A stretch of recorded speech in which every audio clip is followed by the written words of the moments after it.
Bismillahirrahmanirrahim. Assalamualaikum warahmatullahi wabarakatuh. The honorable our lectures, this is Metty Agustine S.P.D. M.Pd, and all of my beloved friends. Good morning, everyone.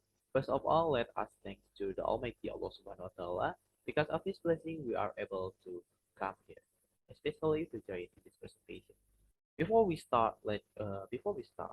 introduce myself. My name is Ramadhana. It's the moderator in here. And also, there are my partner. It is Hilda Sri Kastury, Nadya Sri Astuti Anwar, and the last is Rayhan. Alright, everyone, as you can see on the screen here, we are going to talk about who are we assessing: placement, needs, analysis, and diagnostic. In explaining this topic, there are several contents that we will study. That is assessment for placement, needs analysis, and diagnostic assessment. And also, there are several examples in diagnostic assessment, such as in the classroom, across a program, and across the system. Alright, everyone, without further ado, we are moved to the first material about assessment for placement, will explained by myself. So, assessment for placement or placement tests aim to place students at pre-existing program levels based on programs with a defined structure and progression. They are characterized of the placement tests, such as levels of proficiency, backgrounds, interests, goals, and needs. In setting English as second language or ESL and English as a foreign language or EFL is taught, the placement test results of one student are usually considered in relation to the first one, the other students enrolled in the program at the same time, and the second one is the overall spread of the student scores across the program. Placement tests occur in both higher stakes and lower stakes settings. For example, according Batchman and Palmer in 1969, provide a detailed example of placement test that was developed for purpose of selecting students for university level sheltered academic writing program. The course was sheltered in that only English as an additional language. Students are eligible for it, and additional emphasis was made on language assistance and teaching linked to academic writing development. English students in the first language, or as we know that L1, studied a non-sheltered version of the same course at the same course. Students enrolled in either sort of course receive university credit towards their degree programs. The Batchman and the Palmer example, such as I said before, is very interesting for two reasons. For the first is it demonstrates the utility of specification-driven placement testing. And the second one is it gives good detail on task development. Besides that, according to Guideline 2006, provides decision tree for the identification and placement of English language learners, or as we know that ELL, in schools, which uses multiple instruments as part of placement assessment process. The instruments include a home language survey, which elicits useful information about entering student linguistic and educational background. Besides that, there is a language use survey, which uh, elicits detailed information on the use of the target languages and additional languages around the home, in the school, or community. And the last is external proficiency test. In some contexts, self-assessment can be used as a primary assessment tool in placement, but not exclusively with adult language learners in low-risk content. Context. For example, students may be asked to identify their level of comfort with using language in certain situations by responding to items such as self-assessment or placement. In here, students can use their target language or make more comfortable in self-assessment. There are several questions with technical answer using yes or no, but based on numbers starting from 0 to 6.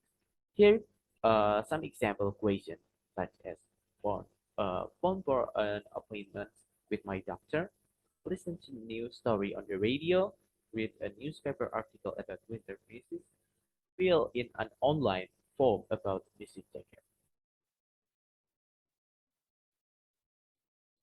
May, we move to the many language programs have developed can-do statements, which translate the criteria that define different levels in their programs into actions that operationalize mastery and progress from one level of program to the next. Can-do statement may be a phaser for self-assessment, teacher's assessment, or point of assessment. Alright, Ron. So you can see in the PowerPoint, there are two examples or two can-do statements from the students and the teacher. For the first one is the students. In a student context, a benchmark criterion might state if a student at this level can ask and answer simple questions, initiate and respond to the statement about a familiar topic. Here are some example the questions used for students. The technical answer using yes or no. At school, I can give the example or give the situation for students. And the next question is tell my teacher I did my homework. Ask my friends to eat lunch with me. Talk about the weather today and ask my teacher to explain the word. So we move to the teacher. Example, if the student is known to a teacher for the context, has completed a course and is being considered for placement at another level, the teacher may assess the student using the same can-do statement. There are several examples of questions can use for teacher. Uh, for the first is for teacher at school, teacher describe the one of students or you can use the name of student can give the situation or give the example. So we move to the question that is tell me if she or he finished the homework. Ask a friend to eat lunch with her or him. Talk about the weather today. And the last is ask me to explain the meaning of words. For both of example can-do statement, this is particularly informative assessment procedure if both students and teachers respond to the same can-do statement, followed by assessment conference in which teacher and students compare their answer to the can-do statement and discuss any differences that occur. It is a very useful learning opportunity for students, I mean, because it helps them to understand in real terms their relative capability to improve their skills and judging their language development and the set realistic goals for the future. Alright everyone, that's enough for me. For the next material will be delivered by Hilda. For Hilda, time is yours. All right, thank you, Aldi, for giving me the opportunity. Here, I'd like to continue to explain the material about need analysis. Well, there are some definition about need analysis. The first one is according to IY 1999, he stated that the term needs analysis in general refers to the activities involved in gathering information that will form the basis for developing a curriculum that will meet the needs of particular group of students. And then the second needs assessment is a systematic and ongoing process of gathering information about students' needs and preferences, interpreting the information obtained, and making course decisions based on interpretations. So, from some of these definitions, it can be said that need analysis is the process of identifying the needs of students, which is then form a learning model, strategy, and approach along with teaching materials that are in accordance with the needs of students at the time. And then the focus of the need analysis is that the needs of students are not what is considered good or what the teachers like. When teachers know the challenges or difficulties of students in learning and also know what are the needs in achieving learning objectives and various characteristics of students, they will have sufficient insight in designing a lesson from its preparations and implementations process related to teaching strategies until the assessment process so that students are awakened effectively. And there are several purposes of needs analysis. The first is to identify gaps or discrepancies. For example, we might consider that the purpose of our need assessment is to identify gaps or discrepancies between the student's current level of performance and the desired level of performance or learning outcomes.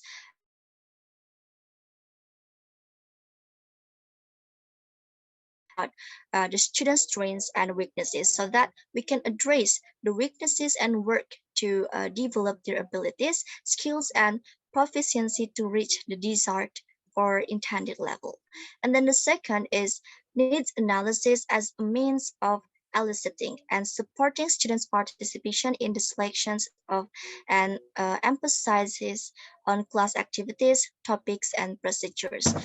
We can also consider students' participation in choosing the course directions as a way to increase its meaningfulness.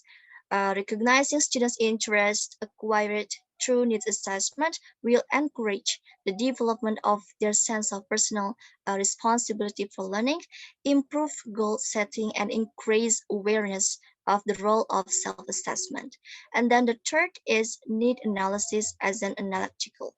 This will help us to determine what the next step is. Thus, the purpose of needs analysis is to obtain specific information about the current level of students to determine what we should do next as a form of learning development.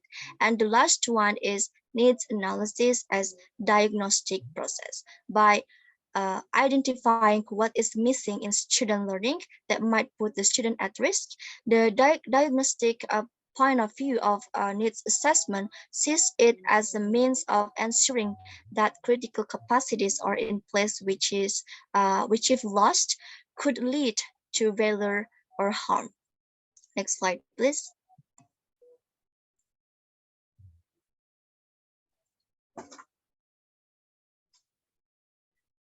All right, here is an example of a table mapping the assessment approach into needs assessment philosophy based on Brown 1995 and Staff Levin 1985. Here you can see example of interesting questions that needs analysis is intended to address and the types of approaches used. In addition, we can also conduct informal needs analysis at any time. We can use a very simple approach such as the 5-minute essay. You can ask your student to respond in writing to the following 3 questions, such as what's clear to me, what's still fuzzy, and what would help me most at this point in the course.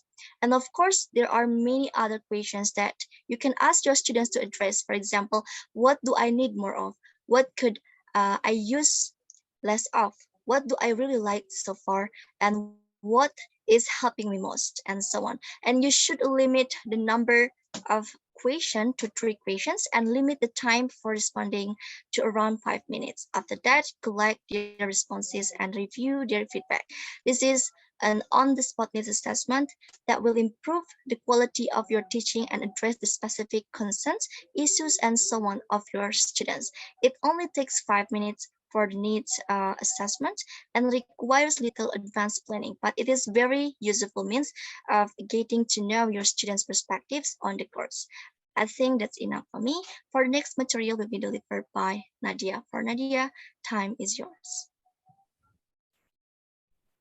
Thanks to Hilda.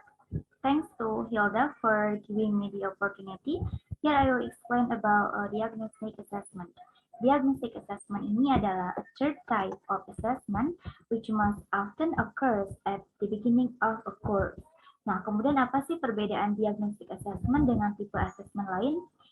From books that I have read before, they rely on the work of Aldy in 2005, and then 2007, Fox, Hagerty, and Atarmepa in 2009, and then 2016, and the others.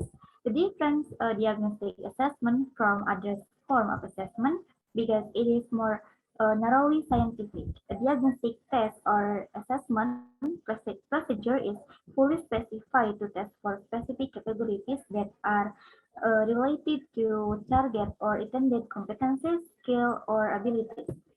Further, information provided by the diagnostic test should trigger specific pedagogical interventions, which are designed to address an individual weaknesses and strengths through classroom activity.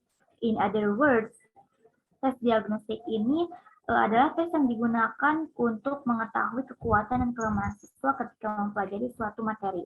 Tes diagnostik ini juga bertujuan untuk mengetahui kesulitan siswa sehingga menjadi panduan guru dalam memberikan bantuan dan bimbingan. Let's take a look at example of diagnostic assessment in practice. Next slide, please. Contoh yang pertama ini ada in a conversation class. A diagnostic assessment can be used at the micro level issue that interfere with individual students' comprehensibility when speaking a new language. For example, we know that pronunciation differences can inhibit communication. A diagnostic test would identify the issue that the individual students needed to handle with the instructor help.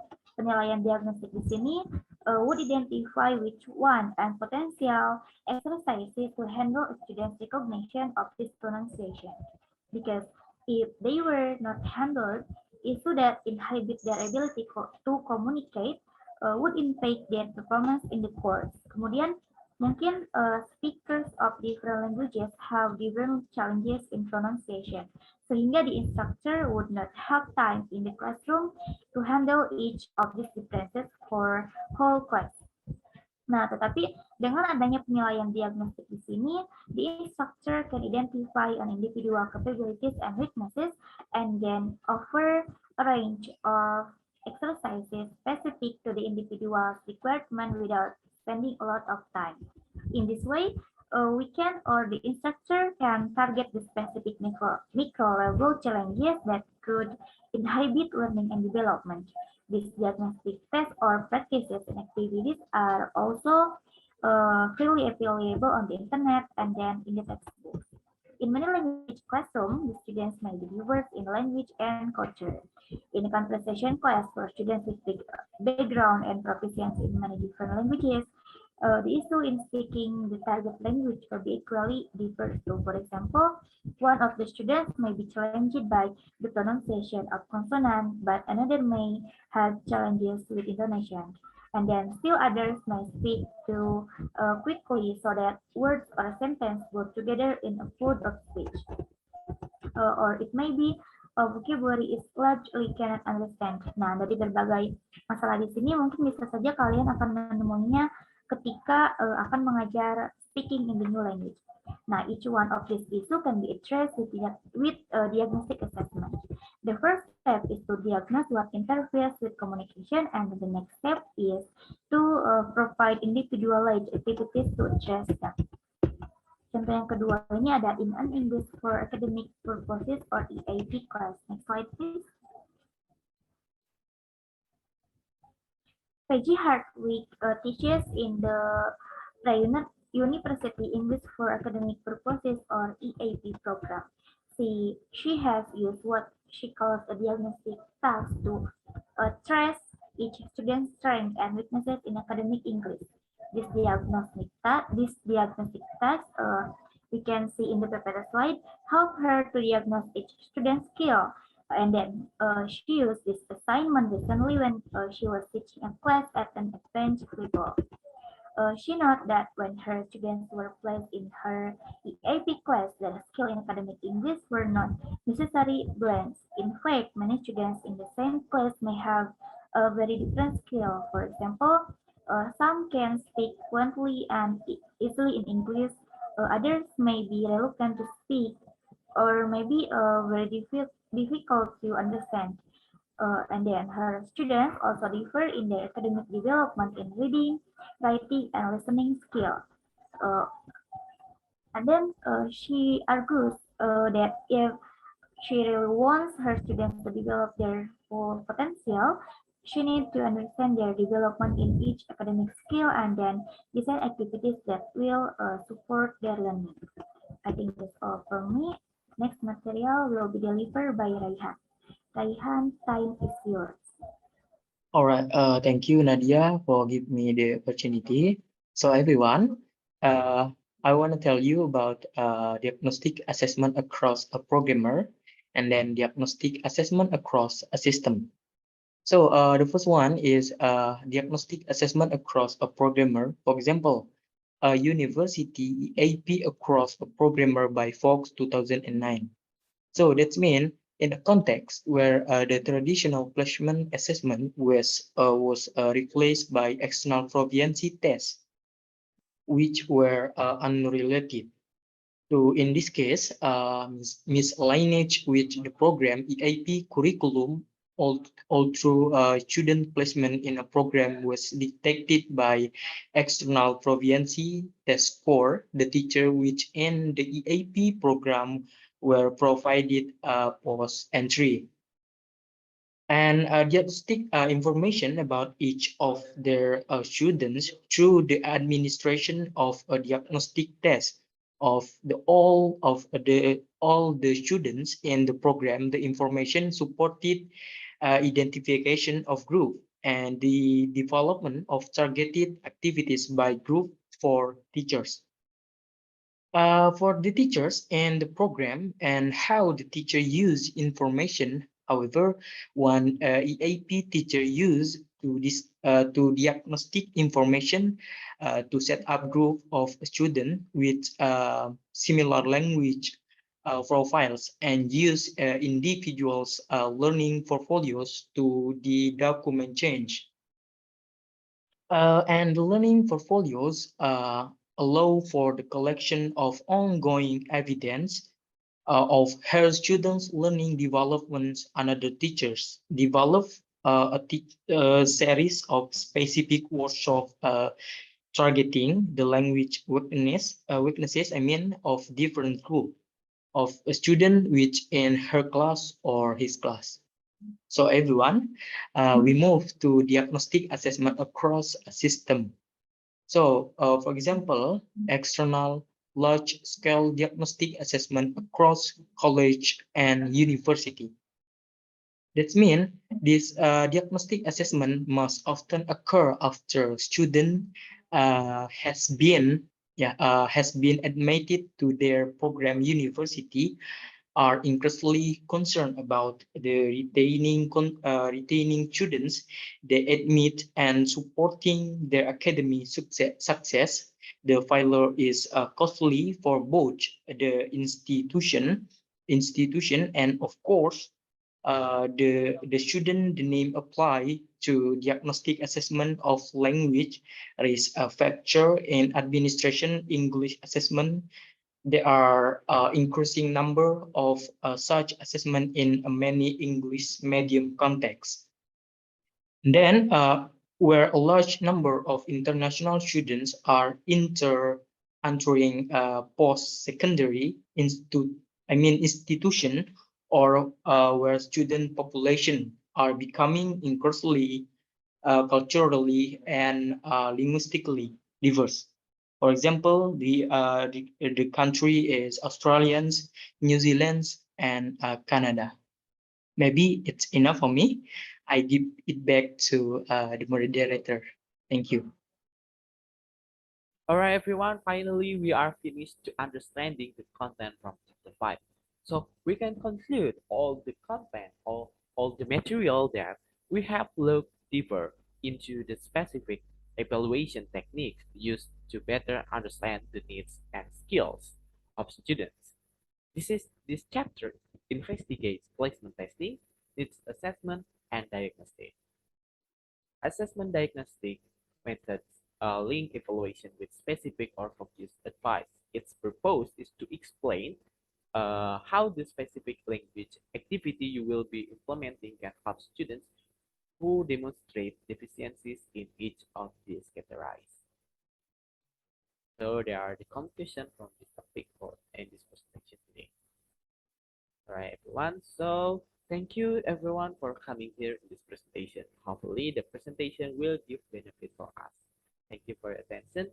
See you later. Wassalamualaikum warahmatullahi wabarakatuh.